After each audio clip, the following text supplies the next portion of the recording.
கங் கணபதியே நம. அனைவருக்கும் வணக்கம். கந்த புராணத்தின் இந்த பதிவை உங்களுடன் பகிர்ந்து கொள்வதில் மிக்க மகிழ்ச்சி அடைகிறேன். இச்சாசக்தியாகிய வள்ளியும் கிரியாசக்தியாக தெய்வானையும் விளங்க ஞானவேல் தாங்கி மயில் வாகனத்தில் வலம் வரும் முருகப் பெருமானை நம் மன வாகனத்தில் ஏற்றி வைப்போம். 16 பேறுகளையும் தன் 12 கைகளாலும் வாரி வழங்குவான் நம் வடிவேலன். கந்த புராணம் 7 உபதேச காண்டம். அதில் 80 பானாசுரன் வதமும் பானலிங்கங்களும்.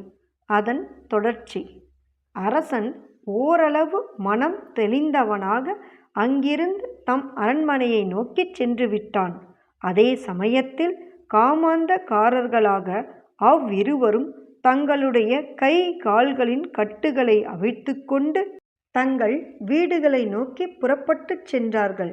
அங்கே வயிறு முட்டும் வரையிலும் கல்லை குடித்துவிட்டு மறுபடியும் புத்தி அறிவு இல்லாதவர்களாக அரசனுடைய நந்தவனத்திற்கு சென்று அங்குள்ள மலர்களை பறித்தார்கள். அப்போது அவர்கள் செய்வதைக் கண்டுவிட்ட தோட்டக்காரர்கள் மிகுந்த கோபத்தோடு அவ்விருவரையும் கயிறுகளினால் இறுக்கமாக கட்டி அரசரின் முன்னிலையில் கொண்டு போய் நிறுத்தினார்கள். அரசனும் அளவு கடந்த கோபத்தில் கொதித்தெழுந்து அவ்விருவரில் ஆடவனுடைய கை கால்களையும் பெண்ணினுடைய மூக்கையும் மார்பகங்களையும் சிறிதும் ஆலோசனை இல்லாமல் அறுத்தெறியும்படியாக ஆணையிட்டு விட்டான். அவர்களும் சிறிது காலம் அலங்கோலமான தோற்றத்தோடு அலைந்து திரிந்து கடைசியில் உயிரை விட்டார்கள். நறுமணம் கமழும் புஷ்பங்களை பறித்தெடுத்து கல் குடத்தினுள் வைத்திருந்தாலும் அம்மலர்களை சிவலிங்கத்திற்கு அர்ச்சனை செய்தபடியினால் பாவங்கள் அனைத்தும் நீங்க பெற்றவர்களாக சிறந்த புண்ணிய சீலர்களாக ஆகிவிட்டார்கள். அதன் விளைவாக மறுபிறவியில் அவர்கள் பானாசுரனாகவும் சுப்ரதீகையாகவும் கணவன் மனைவியாக பிறந்தார்கள். அந்த பானாசுரன் தன் முந்தைய பிறவியின் வாசனையால் தினந்தவறாமல் சிவலிங்கங்களை செய்து தினசரி சிவ பூஜையை செய்து வந்தான். அவனுடைய பக்திக்கு மெச்சிய பரமேஸ்வரரும் அவர் முன்னிலையில் காட்சியளித்து அவனுக்கு ஏராளமான ஐஸ்வர்யங்களையும் பலத்தையும் அசுரர்களுக்குரிய அரசாட்சியையும் கொடுத்தருளிவிட்டு மறைந்தார். அதன் பிறகு அவர் தினசரி கைலையங்கிரிக்கு சென்று சச்சிதானந்தரை வணங்கி பூஜித்துவிட்டு தன் அரண்மனைக்கு திரும்பிச் சென்று வந்தான். இப்படியிருந்து வரும் நாளில் ஒரு நாள் அந்த பானாசுரனானவன் கைலாசபதியை தரிசிப்பதற்கு உரிய சமயமென்று பாராமல் அப்பெருமானுடைய சந்நிதியினுள் திடுதிப்பென்று நுழைய முயன்றான். அப்போது துவாரபாலகர்களின் ஒருவனான ஒரு பூத கணங்களின் தலைவன் அளவு கடந்த கோபாவேசத்தோடு அந்த அசுரனை அப்படியே அலக்காக தூக்கி எடுத்து உயரத்தில் விளையாட்டாக வீசி எறிந்தான். அதனால் அந்த அசுரன் சக்கரவாளகிரிக்கு அப்பால் போய் தொப்பென்று விழுந்தான். அதன் பிறகு அவன் தன் மயக்கம் தெளிந்து அங்கிருந்து தன் மாளிகைக்கு போய் சேர்ந்து அங்கே சிவபிரானை முறைப்படி வணங்கி பூஜித்து வந்தான். அப்போது பார்வதி மணாளர் அவர் முன்னிலையில் காட்சியளித்து, அசுரர்களில் சிறந்தவனே, நீ விரும்பும் வரங்களையெல்லாம் இப்போதே என்னிடம் கேட்டு பெற்றுக்கொள்வாயாக என்று திருவாய் மலர்ந்தருளினார். சர்வேஸ்வரனே, நான் என் குடும்பத்தினரோடு கூட தங்களை எப்போதும் வணங்கி வழிபட வேண்டும். கைலையங்கிரியில் தங்களுடைய திருச்சந்நிதியில் நான் பிரவேசிப்பதை தங்களுடைய துவாரபாலகர்கள் பொறுக்காமல் என்னை ஹிம்சித்து வருகிறார்கள். ஆகையால் தாங்கள் பார்வதி தேவியோடும் மைந்தர்கள் கணங்கள் ஆகியவர்களோடும் என்னுடைய மாளிகை வாசலில் எப்போதும் தங்கியிருந்து வசித்து வர வேண்டும். அப்படி வசித்து வந்தால் நானும் எப்போதும் தங்களை வணங்கி பூஜிப்பதிலேயே என் மனதை ஈடுபடுத்தி கொள்ள முடியும். நான் தங்களிடம் விரும்பி வேண்டும் வரமும் இதுதான் என்று பானாசுரன் கூறி வேண்டினான். உமாபதியும் அவ்வாறே அவனுக்கு அந்த வரத்தை கொடுத்தருளி விட்டு மறைந்தார். அதன் பிறகு பானாசுரன் தனது மாளிகையின் வாசலில் மகேஸ்வரர், மகேஸ்வரி, பிள்ளையார், ஆறுமுகக் கடவுள் ஆகியவர்களின் பிரதிமைகளை பிரதிஷ்டை செய்து பிரம்மாண்டமான ஓர் ஆலயத்தையும் கட்டி நாள்தோறும் தீவிரமான சிவ பூஜையில் ஈடுபட்டிருந்தான்.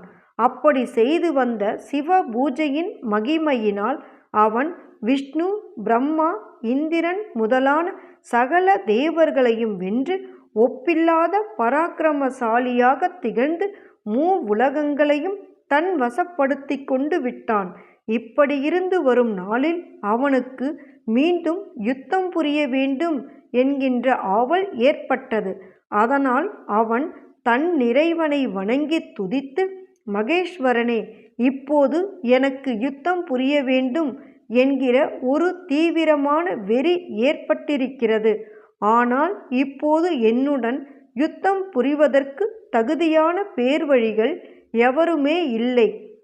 என்னோடு போர் புரிந்த மகாவிஷ்ணுவை நான் 30 தடவைகளும் தேவேந்திரனை 60 தடவைகளும் வென்று விட்டேன். ஆகையால் என்னுடைய போர் தினவை போக்கும் விதத்தில் தாங்களே என்னோடு போர் புரிய முன்வர வேண்டும். முன்பொரு சமயம் தாங்கள் அர்ஜுனனோடு போர் புரிந்தீர்கள் அல்லவா? அதுபோல இப்போது நீங்கள் என்னுடனும் மறுக்காமல் யுத்தம் செய்ய முன்வர வேண்டும் என்று கேட்டுக்கொண்டான். அவனுடைய வேண்டுகோளை கேட்டதும் பரமசிவன் புன்முறுவல் பூத்த வண்ணமே, அரசனே, மகாவிஷ்ணு யாதவ குலத்தில் அவதரித்து என்னை பக்தி பெருக்கோடு பூஜித்து வழிபட்டு வருகிறார். உன்னுடைய போர் தினவை அவர் வெகு எளிதில் அடக்கி விடுவார், அதில் சந்தேகமே கிடையாது என்று கூறினார். சர்வேஸ்வரனே, நீங்கள் குறிப்பிடும் அந்த யாதவ வீரனும் என்னால் 18 தடவைகள் தோற்கடிக்கப்பட்டிருக்கிறான். என் உடம்பிலிருந்து வீசும் காற்றை கூட அவனால் தாங்கிக் கொள்ள முடியாது என்றான் பானாசுரன். அரசனே, அந்த யாதவ குலத்தில் உதித்தவரை பற்றி நீ அவ்வளவு குறைவாக எடை போட்டு விடாதே. அவர் முன்போல தைரியமில்லாதவர்களாக இப்போது இல்லை. உன்னை வெல்லுவதற்குரிய வீர தீர பராக்கிரமங்கள் அனைத்தும் இப்போது அவரிடம் பொருந்தி இருக்கிறது. எப்படி என்றால், அவர் இப்போது சிறந்த சிவபக்தராகவும் சிவாகமங்களில் தேர்ச்சி பெற்றிருப்பவராகவும் சிறந்த தவசீலரான உபமன்யு முனிவரிடமிருந்து சிவ தீட்சை பெற்று எச்சமயத்தில் விபூதி ருத்ராட்சங்களை தம் திருமேனியில் தரித்திருப்பவராகவும் மிகுந்த பராக்கிரமசாலியாகவும் திகழ்ந்து வருகிறார். ஆகையால் அவர் வெகு விரைவிலேயே உன்னுடைய கர்வத்தை அடக்கிவிடுவார் என்பதில் சந்தேகமே இல்லை என்று பரமசிவன் கூறினார். அரசனும் அவருடைய வார்த்தைகளுக்கு கட்டுப்பட்டவனாக வாளாயிருந்து விட்டான். எண்ணிய பொருளை அருளச் செய்யும் கந்த புராணத்தை காதலுடன் இப்புவியில் படிப்போர், கேட்போர், நினைப்போர் யாவரும் பசு, பத்தினி, உறவினர், புத்திரன் ஆகிய அனைவரோடும் ஆனந்த வாழ்வை வாழ்ந்து இந்திரனைப் போல தலைமைத்துவமும் இன்பமும் மிக்க வாழ்வையும் வாழ்ந்து இறுதியில் பரமானந்த நிலையாகிய சிவபத பேரும் பெறுவர். வேலும் மயிலும் சேவலும் துணை. கந்த புராணத்தின் தொடர்ச்சியை தொடர்ந்து கேட்க நமது ஆர்கேஎன் காலம் சேனலை சப்ஸ்கிரைப் செய்து பெல் ஐகானையும் கிளிக் செய்யுங்க. இந்த பதிவினை நமது ஆன்மீக அன்பர்கள் அனைவருக்கும் மற்றும் புராணங்களை கேட்க விரும்புபவர்களுக்கும் ஷேர் செய்யுங்க. பிடித்திருந்தா மறக்காம லைக் பண்ணுங்க, கமெண்ட் பண்ணுங்க. தொடர்ந்து கேட்பவர்கள் அனைவருக்கும் எனது மனமார்ந்த நன்றி. நாளையும் வருவான் நமது வடிவேலன்.